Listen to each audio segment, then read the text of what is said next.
Hey guys, Justin here. Welcome to Legacy Charlotte. So this is going to be a second lap hot lap because the first lap we just don't have enough momentum to get enough speed to make that lap worth anything. So we're going to cut a bit ahead here and we're going to get right to the lap. All right, here we go.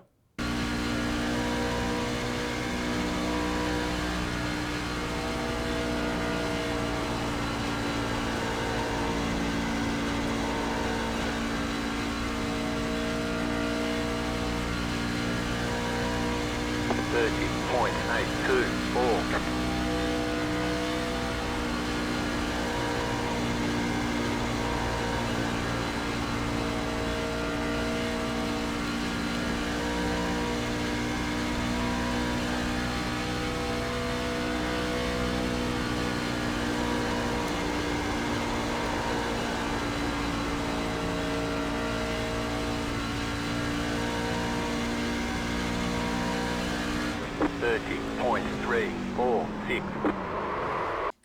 All right, so let's take a look at that. So on our run up here, Charlotte's kind of narrow, so it's hard to get that classic run up that I always talk about, going the high to low or something of that.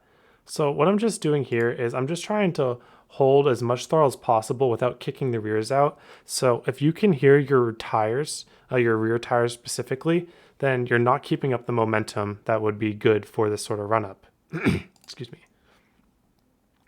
So I'm kind of just playing with the throttle just so that I don't lose the rears, and then just keeping it as high as possible because you see how kind of narrow this gets here. The cutting down there is not going to do anything for us. So I just wrap it around the top. Okay, we'll fast forward a bit here to turn one. And so with turn one, I like to go for a bit of an arc in turn one. So instead of going straight to the bottom like this, I kind of like to start high, let off just the tiniest bit, and use that to be able to full throttle the rest of the corner.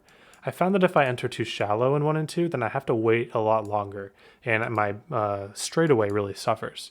So I take a little bit of a penalty on the beginning to both let out a bit and make a wider arc, and then with the intention of getting on the gas earlier and being on the throttle for longer. So you see here, I back down the throttle. Oops, sorry, I'll back it down to about half, 60%-ish, just for a little bit, maybe a split second. Then I get back on the throttle, and then I have to modulate a little bit if I feel like it starts slipping. But I'm able to carry very good speed, making a relatively late apex compared to maybe some other lines that you would think about going through 1 and 2. So let's watch that full speed one more time.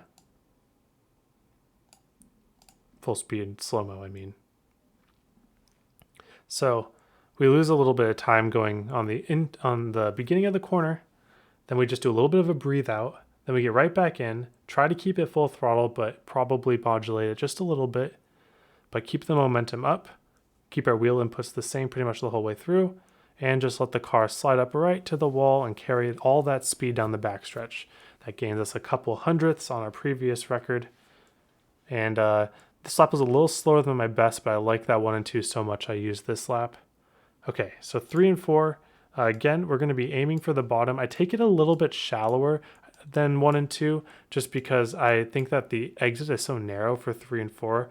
I'm not really thinking about how much speed I'm carrying. I just want to get as good of a corner as possible.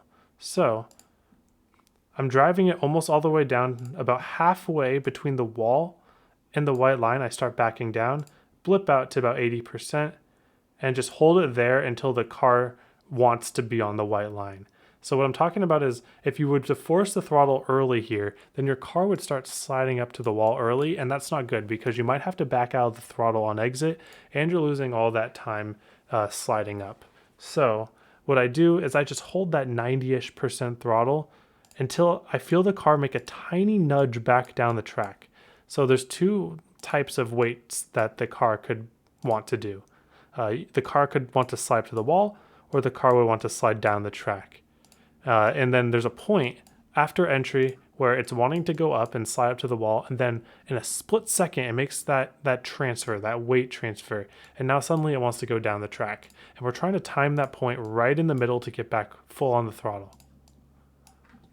So I time that point, and I think I get a little early, just a tiny bit early, because my car starts sliding up the track again. So if I were to do that throttle just the tiniest bit later, I would stay on the bottom for a little longer and then have pretty much the same speed and then have a more favorable angle off the corner. So you see how because I slid up too early, now suddenly I have to do a lot of wheel input to keep the car off the wall. Whereas if I was on the bottom here, then I could have just driven up to the wall a lot smoother and then come back down.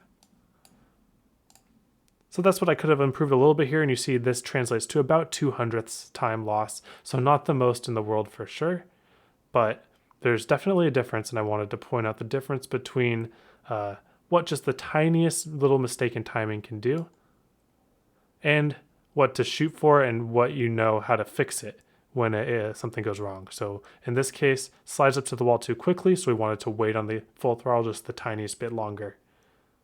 All right. Awesome. Now let's go take a look at my notes for the long run. All right, a couple notes on the long run. So I did a mock long run here, and I was able to get mostly even tire wear, but I could definitely tell that it was favoring the right front a little bit as I was driving. So I was able to do some things to sort of help keep the heat and the wear off the right front tire throughout the run. So the first thing is delaying getting back on the throttle just a little bit, especially in 3 and 4. 3 and 4 is a lot tighter of an exit than it seems when you're partially through the corner, so it can be very easy to throttle up early in 3 and 4 especially. And when you do that, you pretty much just have to use extra wheel input and just ride the car on the right front in a way to where it's just wearing tire the whole time through, and you're not even gaining much time. You're probably getting like maybe 0.5 for each time you push that right front tire. You see here how it's sliding up. That's kind of an example of it. You don't really want to be sliding up too early in 3 and 4. So just waiting that extra beat, I like to call it, like in music. If you think, okay, this is where I need to throttle up. If you wait one more beat after that, then you're more likely to have a more neutral weight distribution on your tires, and you're not going to be giving up too much speed on it. And then also I was playing around with a little bit of brake. Seems like after about lap 10 or so, it becomes pretty beneficial to just use a tiny bit of brake with low brake bias on the entrance of 1 and 2 and 3 and 4, just to help make sure the car settles. It's very easy to miss the bottom, and missing the bottom isn't particularly a bad thing. You can kind of just ride the corner out, but it's very good on the tires to get it to the bottom every single time. And I like to keep the car on the bottom in both 1 and 2 and 3 and 4 for as long as possible. There was a huge amount of fall off. I think I was falling off like 1.5 to 2 per lap for like 10 laps after like lap 5 or something like that. So I think that saving tires at the very, very beginning, as long as you're not giving up any track position, you can kind of just use the aero. Because I suspect that you can use aero blocking at a track like this, which is narrow and kind of tight. I think aero is going to be your best friend to be able to save some tires at the beginning of your run in case we get a long run, and then you'll be a lot faster at the end by just saving that little bit for the first 10 laps or so. I don't think there's much to gain by pushing, honestly, especially with draft, especially with how hard you have to work to pass a car because of dirty air. So just some things to think about. I would just be cautious with how early you get on the throttle, like I said. Make sure everything's smooth, getting off the throttle smooth, getting on the throttle smooth, your steering input smooth. Those are the things that will really help your tires stay on the car when there's this much fall off. Because the more fall off there is on a track like this, the more that the late run is going to be decided by who has the best tires. And I think passes will get easier the more tire difference gets created between trucks. All right, awesome. Well, thank you all for watching once again. I hope you all have a wonderful day, and I hope to see you all on the track.